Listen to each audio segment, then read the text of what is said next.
નમસ્કાર ખેડૂત મિત્રો, હું વિજય પરમાર, માંડોરા એગ્રો સેન્ટર ધારે. તો આજે આપણે એક કલોંજીની વિઝિટ માટે આવ્યા છીએ. તમે જે ખેડૂત મિત્રોએ કલોંજીનું વાવેતર કરેલું છે ગયા વર્ષે પણ અને આ વર્ષે પણ, તો એમના માટે આ વિડીયો ખૂબ ઉપયોગી છે. તો જે ખેડૂત મિત્રો આપણી ચેનલ ઉપર નવા હોય તે આપણી ચેનલને લાઇક, શેર અને સબસ્ક્રાઇબ કરી દેજો અને બીજા ખેડૂત મિત્રો સુધી આ વિડીયોને શેર કરજો.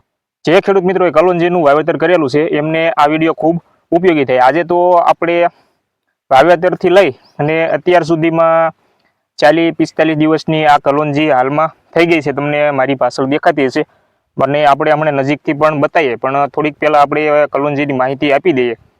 અત્યાર સુધીમાં આ કલોંજીમાં 4 પિયત આપી દીધા છે અને હાલમાં ઉગ્યા પછી 40 દિવસની આ કલોંજી થઈ ગઈ છે અને સારો એવો ગ્રોથ છે. પણ અત્યારે થોડુંક વાતાવરણમાં ચેન્જીસ છે એટલે આજે આપણે વિડીયો બનાવીએ છીએ.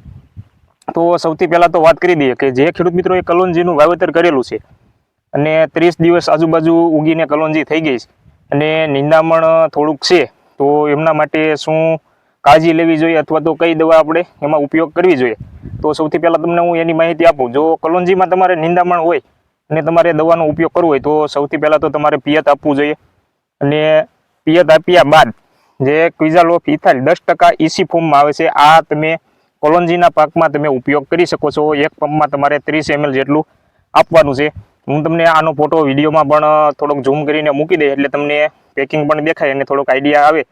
એટલે તમારે આજુબાજુના એગ્રો સેન્ટરમાંથી લેવું હોય તો તમને સરળતાથી મળી રહે, એટલે કાંઈ એવા તમારે પ્રશ્ન ના રહે, તો તમે આનો ઉપયોગ કરી શકો છો. આ થઈ ગઈ નિંદામણ નાશક દવા વિશે. કલોંજીમાં તમારે ઉપયોગ કરવાનું છે 30 ml એક પંપમાં નાખીને વીઘે તમારે 4 પંપ જેટલું આપવાનું છે, એટલે નિંદામણ આપણે ઘણી રાહત થઈ જાય કલોંજીમાં.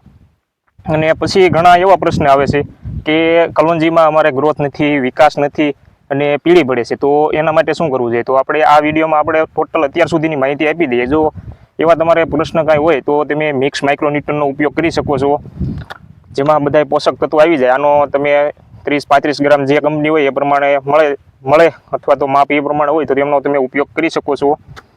અને અત્યારે હાલમાં ઘણા ચેન્જીસ વાતાવરણમાં છે, એટલે મોલા, ગળો, થ્રિપ્સ અને મસલીના એવા એટેક આવતા હોય, તો એમાં જે રનિંગમાં આપણે એકતારા યુઝ કરતા હોય એવી તમે દવાનો ઉપયોગ કરીને સારું એવું રિઝલ્ટ મેળવી શકો છો. થ્રિપમાં તમે જે જીરામાં યુઝ કરતા હોય, ફિપ્રોનિલ છે, એબામેક્ટિન છે, એવી દવાનો ઉપયોગથી પણ તમે ઉપયોગ કરી શકો છો.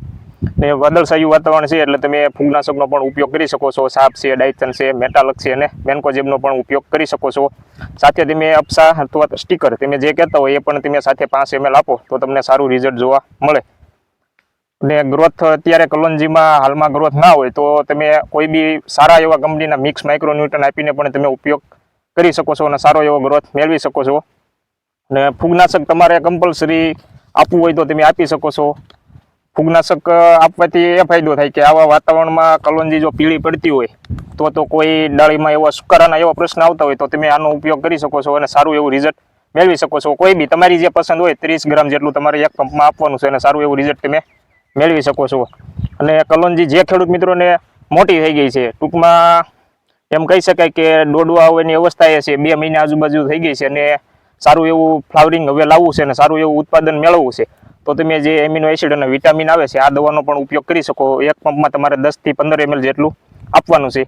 આની સાથે ઘણી તમે દવાનો ઉપયોગ કરી શકો. મોલો હોય તો એને યુઝ કરી શકો, થ્રિપ્સ હોય તો એના માટે યુઝ કરી શકો, ફૂગનાશક યુઝ કરી શકો, હાથે તમે સ્ટીકર આપી શકો, કોઈ બી દવા આપી શકો છો. પણ એક ખાસ કાળજી લેવાની કે કલોંજીનું તમે વાવેતર કરેલું હોય અને તમારે સારું ઉત્પાદન મેળવવું હોય તો તમારે આના 2 થી 3 રાઉન્ડ આપવા જોઈએ, તેથી સારું એવું ફ્લાવરિંગ લાગે અને સારું એવું ઉત્પાદન મળી રહે. તો આજના વિડીયોમાં થોડીક એટલી નાની એવડી માહિતી દેવાની હતી. જય ભારત.